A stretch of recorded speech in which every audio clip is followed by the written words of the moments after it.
It needed a little bump after the betting. Although he did win last night. We finally won a bet last night. We took the we took the 1 point and we took Philadelphia in Green Bay, and thank goodness that guy missed the field goal at the end. Always good to have you on, Gruber. Good talking to you, my friend. We'll see you again tomorrow. Enjoy your Veterans Day. All right, folks. 4 o'clock. Markets have closed. Let's take a look. Dow had a monster day. Dow just had a huge day, up 536 points, 546 as we speak. It's still going up. S&P up not much in the Nasdaq, interestingly down. I think a lot of the AI trade was moving out of the Nasdaq and into some of the old school Dow stocks, so to speak. Gold continues this tear it's on, $4,136 to the ounce, one single ounce. I saw silver over $50 an ounce as well. Oil up 81 cents, not helpful. And this is just baffling to me. I just can't figure this out. Bitcoin, after having a nice day yesterday, gave a lot of it back. Back down to 102 and change. No one can figure out what's going on. There's either a lot of shorts pushing that market down, trying to shake out the weak longs, as they say, or there's just fundamentally lack of buying right now. I'm a believer in that Bitcoin, though. I think we're going to see a 130, 140,000 print by the end of this year. All right, let's bring in our first guest, former Navy SEAL in the Joint Special Operations Command, best-selling author of The Talent War, How Special Operations and Great Organizations Win on Talent. And he's the host of the Everyday Warrior podcast. Happy to have Mike Cirelli with us again. Mike, always good to have you on, my friend. Secretary of War Pete Hegseth has completely turned around the military since taking over. He says the motto of his first platoon is, "Those who long for peace must prepare for war." First of all, do you agree with that, number one? And let's just weigh in on what's going on with this massive influx of inscription of people signing up to join the military. Finally, again, your thoughts. This is the Trump and Hegseth effect. We are seeing a military that feels the pride and the nationalism again. And that's why kids are flooding in. Especially that is why I'm so bullish this Veterans Day on the future of our youth to step up and say, here am I, send me. I would say the fact that they hit the 2026 numbers in these last few months of 2025 is an indicator of that, of the pride in our nation and the youth wanting to serve. But what Pete Hegseth has done is he's restored the military to standards. He's gotten rid of these social experiments, this absolute nonsense and BS that it was counterintuitive to the hallmark of the military, which is lethality. That's what we exist to do. Mm-hmm. And the stronger we are, the stronger we appear. You will see more peace and stability across the world. You know, Mike, I harken back just a couple of years ago under Joe Biden. We had, I don't know if we have the pictures. Do we have the pictures of the Secretary of the Navy, a dude in women's clothes? You had the guy who was working with the nuclear program, also a guy in women's clothes. There's one of them. And then I remember, I think we have this, guys. So we have that soundbite of General Milley, humiliation, we used to call him. I don't know, being apologetic for being white. Watch.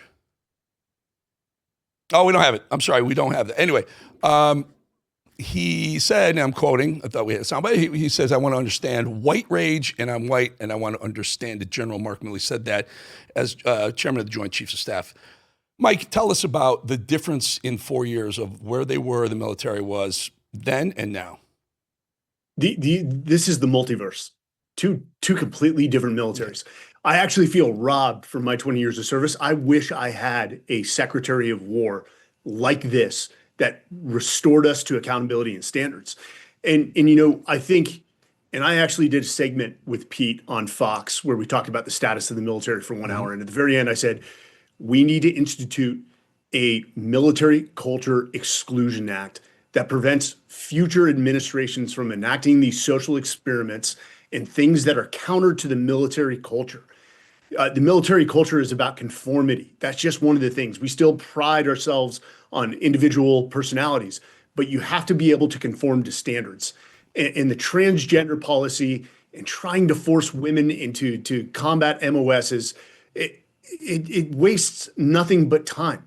Not to say that women don't fill vital roles like the combat pilots, but when you're trying to push them into the SEAL teams, which none have gotten in and none have passed, we are just wasting time and the focus of training the soldiers that do make it through to be the very best at closing with the enemy and destroying them. Everything else is a distraction. And I'm telling you, in our line of work, we are serious people. We don't have time for that nonsense. Do you think that whole push of DEI was the reason why people weren't signing up? I mean, how did did they really think that dudes were going to sign up for the military when they were going to have, gay and lesbian people kind of in the showers with them and all? I wouldn't want to do it either. DEI didn't work in the private sector. It's definitely not going to, it wasn't a fit in the military. Again, we don't care if you're black or white, straight or gay, man or woman. Best person for the job. Bottom line, if you can meet the standard and exceed the standards, you've got a spot on our team.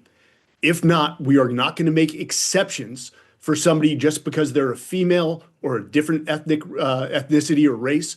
That doesn't work.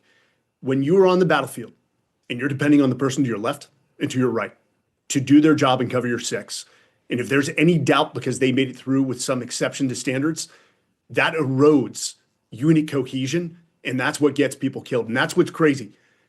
Hey, we are a military led by civilian leadership, but at the end of the day, if you've not served in the military, if you've not served in combat, I would just say tread lightly with regards to our culture and trying to enact policies that just don't fit the military and what we're trying to do. I have to ask you this because I remember even going back to the Obama era, for whatever reason, the Democrat president just has this different idea of what our military should be, what we should be doing. I'll go back to the Bo Bergdahl trade, where Barack Obama traded 5 of the most deadly terrorists that we had at Gitmo for Bo Bergdahl, who walked away from camp. We lost 1 or 2 soldiers looking for Bo Bergdahl. He walked away. In his journal, he said he was against war. We lost 1 or 2 soldiers looking for him, and yet we traded to get that guy back 5 of the most dangerous terrorists at Gitmo. And then there was Brittany Griner, also traded to Russia for one of the most lethal people on earth as far as knowing weaponry and guns, for Brittany Griner, who came back and had some sort of issue with America when she got back, and she's a lesbian WNBA player. This wouldn't happen with Pete Hegseth, would it? No, and those 2 examples are almost like apples and oranges. Bo Bergdahl, despite his actions, and I had a teammate from my former unit who was severely injured trying to rescue him in the initial days. He walked off the base. At the end of the day, he's a soldier. We're going to get him home. And that was unfortunate that we had to trade 5 terrorists that probably are on the battlefield now, wreaking havoc, and hopefully don't have American blood on their hands. Brittany Griner, anti-American woman, that one hurts. And then to come back and still be disrespectful to the greatest nation on earth, that sucks. But with Pete in power, it's almost like there's logic and common sense again. There's none of that nonsense that we discussed earlier, and he only cares about peace through strength, which is proven. Eric, I'm telling you, especially in I deployed mostly in the Middle East, they respect one thing, and that is power. Even UBL said it. People see a strong horse, people see a weak horse. And by nature, they're attracted to the strong horse. We have to be that strong horse that nobody wants to mess with. And that's the perception and the known capability and capacity of our U.S. military that prevents people from starting wars like the Russian-Ukraine war, which happened under the Biden administration and most likely would not have happened if Trump was in office. One quick one before we get to your book very quickly. This idea of blowing up these narco-terrorists in the water, in foreign seas. You for that, or you against that? Good. Absolutely. What has it been? 1.5 million Americans have been killed by illicit drugs. We had enough fentanyl come across the border in 2024 to kill 15 times the population of the U.S. Guys, we've been at war with the cartels for 30 years, and no president has done a thing about it. This is a direct threat to the sovereignty and the livelihood of our American people. Take them out. You'll have nothing but support from me and most of my peers. Yeah. My only concern is that if there happens to be, God forbid, there's a mistake, and you lose all the upside. You just lose the world. The whole world will look the other. It's a very, very risky when it's pursued correctly. It's great, but Eric, that's war. Yeah, that's war. Well, These are a byproduct Yeah, of war, listen, and I understand you. You try to prevent I just them at all understand costs. you're talking to someone who lost a son to fentanyl poisoning. Yeah. I'm just concerned not that we're not killing narco-terrorists or killing them or not killing them. I'm concerned that if there is a mistake, if there, God forbid, there's a civilian on one of those boats, we've lost all the upside, and that's what I just don't want for this administration and their effective war on the drugs coming into the country. So, Mike, very quickly, you talk about in your book effective leaders, and tell us about what it takes and how the military is actually really at the spearhead of this. There's no other organization in the world that can change the constitution of a man or a woman within 3 months, something we call officer candidate school or boot camp. It is a leadership incubator. My 20 years, I've served with some of the best leaders. You're talking about men and women that have the highest composure and emotional range under the most severe conditions. The ability to motivate and inspire teams, direct them towards a goal, and then provide the resources and clear the obstacles out of their way. And that's what military leaders coming out of the military bring to the private sector. And that's why veterans are a great hire. Veteran CEOs are a disproportionate number amongst Fortune 500s. It's been proven. Even our nation's leaders, from George Washington to Eisenhower to Kennedy, all military leaders who got their foundation by serving in the military. And Eric, this is why I will always tell the youth, go serve, because not only are you going to learn a lot, it is just the best of times surrounded by you do get prepared for the real world very, very quickly in the military. Mike Cirelli, thank you so much for your time. Appreciate it, and go get that book, folks. Thank you. Happy Veterans Day. You too. You too. Thank you for our freedom, by the way, my friend.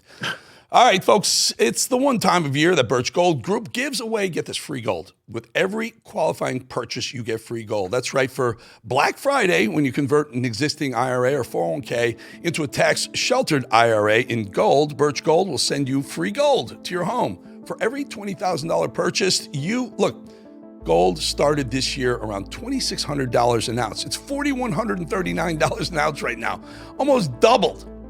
Oh my goodness, by October, it was $4,000 an ounce, $4,130 right now. Why? Global uncertainty, folks. 2025 has been defined by trade wars. Central banks are pulling from the US dollar as the global reserve currency, and the military tensions that we're talking about continue to build. All that makes gold thrive in times of uncertainty. And if you're looking to diversify your savings, Birch Gold Group can help you. Plus, now through November 30th, get free gold with a qualifying purchase. Just text the word America to 989898 to claim your eligibility and for a free info kit on gold. But your opportunity for free gold with purchases ends on November 30th. So don't wait. Text the word America to the number 989898 for free gold, folks, and full details. All right, I got to thank you. I have to thank you for subscribing to The Edge. We have a huge guest 2 days away, big name. The guy went from nothing to building a $200 million empire. You'll know him. I'm not going to tell you who it is yet. Do me a favor, go to this search right here. Take your phone, open the camera on that QR code. There's a yellow line that comes across. I'll never charge you. It's never about money. It's only about letting YouTube know that we're growing, and we're growing 120 times faster than any new YouTube show because of you. So you can do that, or you can go to youtube.com/@EricBowlingTheEdge. youtube.com/@EricBowlingTheEdge. Monster guest on Thursday morning. You're going to want to watch this. Let me know who you think it is. Subscribe. Let me know. We'll be back. 2.5 minutes.